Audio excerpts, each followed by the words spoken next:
రేపు ఆ నివేదికలో ఇవాళ వీళ్ళు రాస్తున్నది ఒక అక్షరం కూడా ఉండదు. నిజమే, మేము మౌనంగా ఉంటున్నాం అనుకుంటున్నారేమో.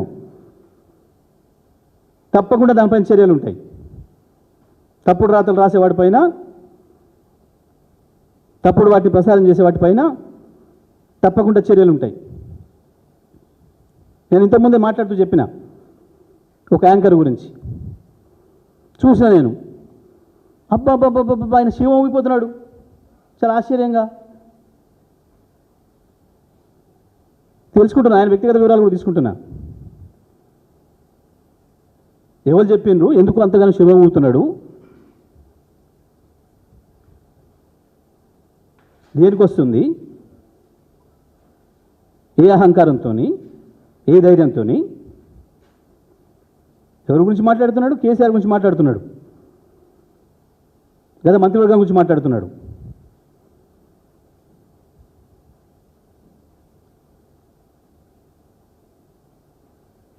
మాట్లాడేటప్పుడు జాగ్రత్త ఉండాలి కదా, ఒలుసో ఉండాలి కదా.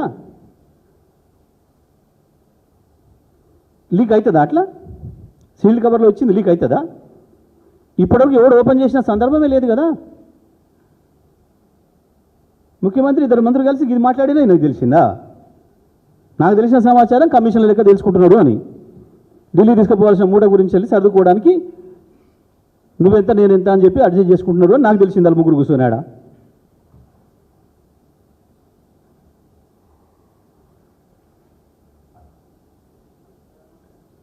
కాళేశ్వరం కమిషన్ విషయంలో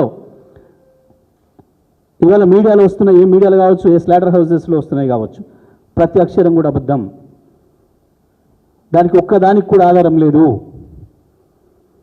ఆయన ఇచ్చిన నివేదికను ఇప్పటివరకు కూడా సీల్ తీసి చదివినవాడు లేడు.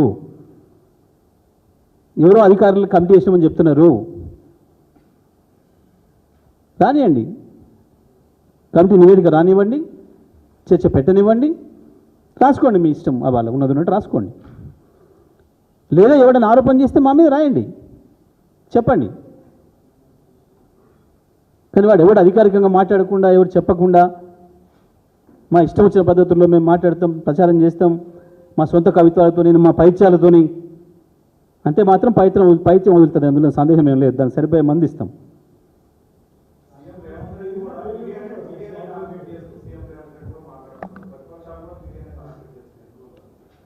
నేను మీడియా అనలేదే, నేను స్లాటర్ హౌస్ల గురించే మాట్లాడుతున్నా. Not all media. నిష్పక్షపాతంగా ఉండేదాన్ని మీడియా అంటాం, అందులో సందేహం లేదు, దాన్ని గౌరవిస్తాం.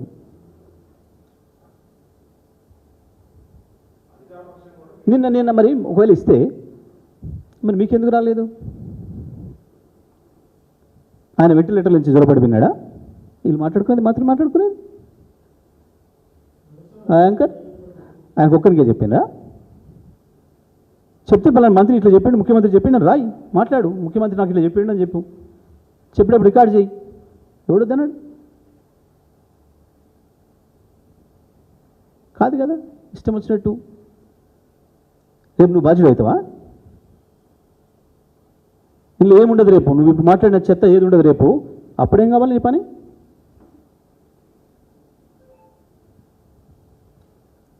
ఎందుకు అంత పరిచయం? ఎందుకు? ఎవడో చెప్తే వాడు అన్నారు రాదు. నువ్వు మైకి పెడితే పోయి ముందర చెప్పు, నువ్వు స్టార్టింగ్ ఎందుకు పోయి మైకి పెడితే చెప్పు అన్నారు రాదు. అప్పుడు వాడు బడ్జెట్ అయితే కదా మాట్లాడినాడు.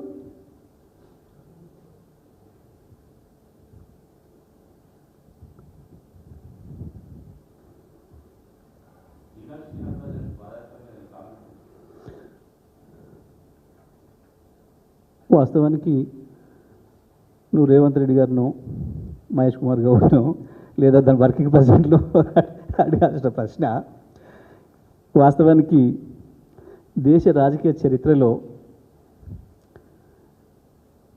ఇంతకు మించిన హాస్యాస్పదమైన విషయం ఇంకొకటి ఉండదు. ఈ రాష్ట్ర ముఖ్యమంత్రికి, ఈ రాష్ట్ర పార్టీకి, కాంగ్రెస్ పార్టీకి అవమానం అది.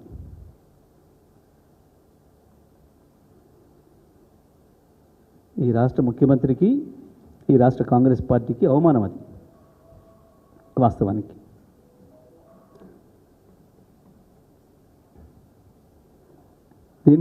వీళ్ళ మీద స్పైయింగ్ చేస్తున్నట్ట? దేని కొరకు చేస్తున్నట్టు?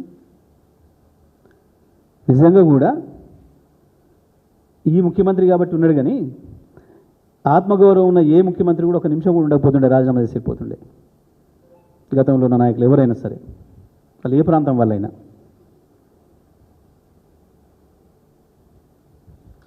ఎవరైనా సరే, నీలం సంజయ్ రెడ్డి, దామోదరం సంజయ్ నుంచి మొదలుకుంటే బహుశా ఆఖరికి చివరి ముఖ్యమంత్రి కిరణ్ కుమార్ రెడ్డి కూడా ఉండేటోడు కాదేమో ఒక నిమిషం కూడా పదవిలో. ఈ పిసిసి ప్రెసిడెంట్ అంటే ఎంత జ్ఞానం చూసినాము.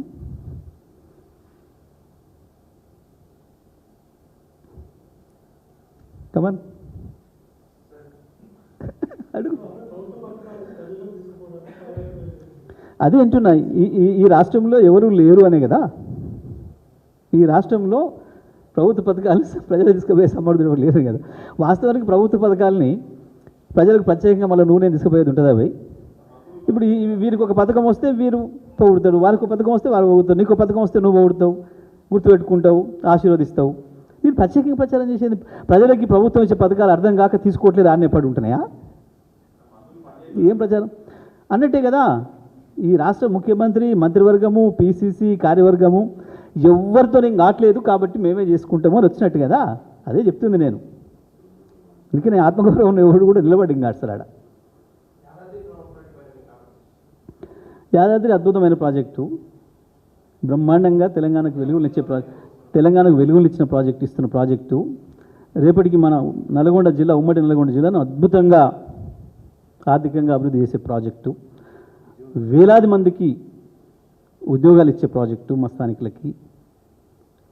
మా నల్గొండ వెనుకబడ్డ సమైక్యాంధ్రలో ద్రోహానికి గురైన మా వెనుకబడిన నల్గొండ జిల్లాకు, వెనుకబడేయబడ్డ నల్గొండ జిల్లాకు ఆర్థికంగా అద్భుతమైన చేయూతనిచ్చే ప్రాజెక్ట్ మా యాదాద్రి.